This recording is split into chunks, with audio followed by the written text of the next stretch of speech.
Let no man deceive you. That day shall not come except there be a falling away first. Amplified says the abandonment of the faith by professed Christians. This is the first day of December, the day when we sort of start the lead up to Christmas. It used to be a time when Christmas was about Christ.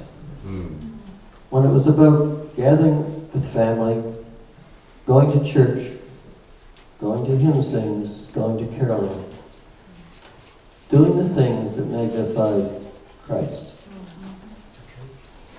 And it seems to have lost that considerably.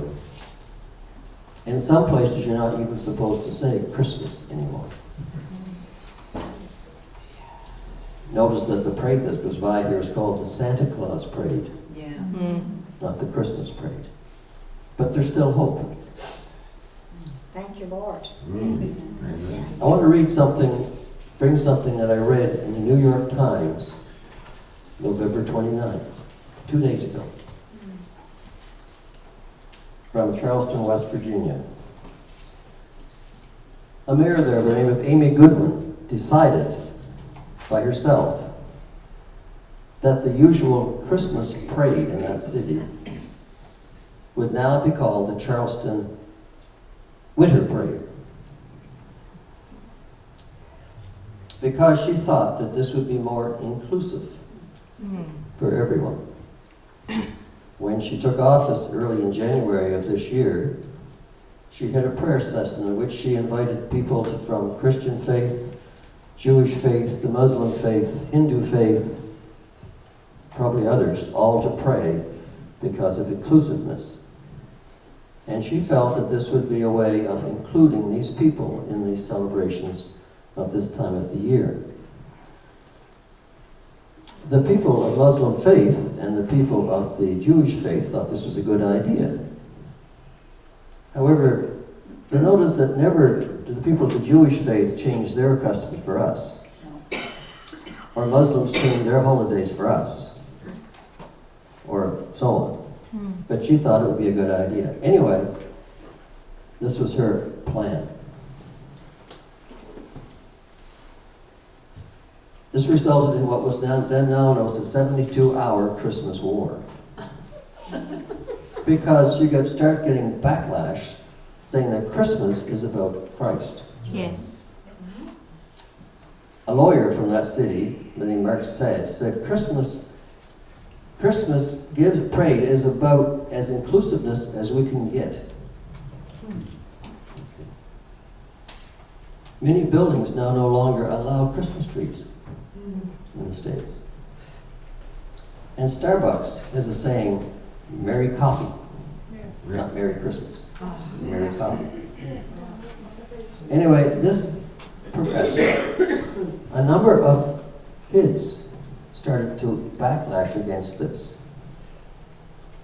The high school bandmaster named Gordon Willard, who was going to have a secular piece for this parade, began to worry that he wouldn't have enough musicians for the parade because many of the teenagers in the school, including the mayor's son, decided they would boycott the parade and go to a Christmas parade in the nearby city.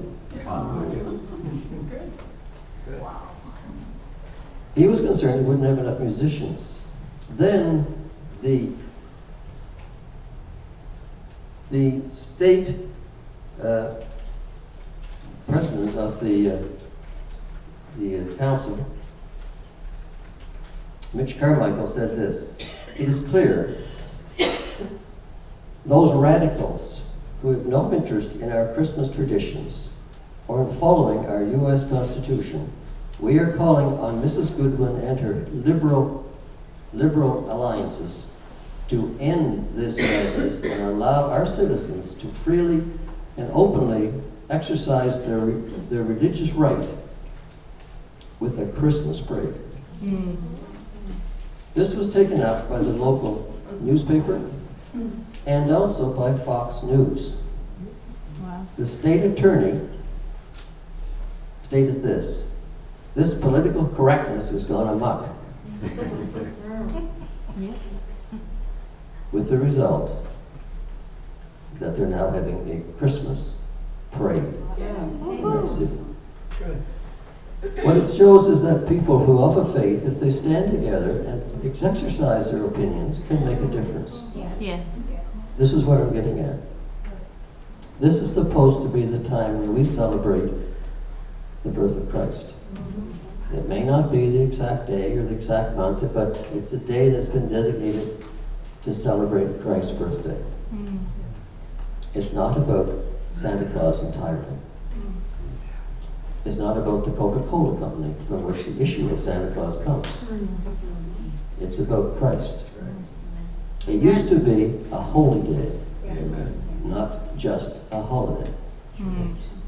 So perhaps if enough people would make themselves known and state what they really feel, perhaps we can start having a holy holiday once again, and not just a Santa Claus day. Just something to think about.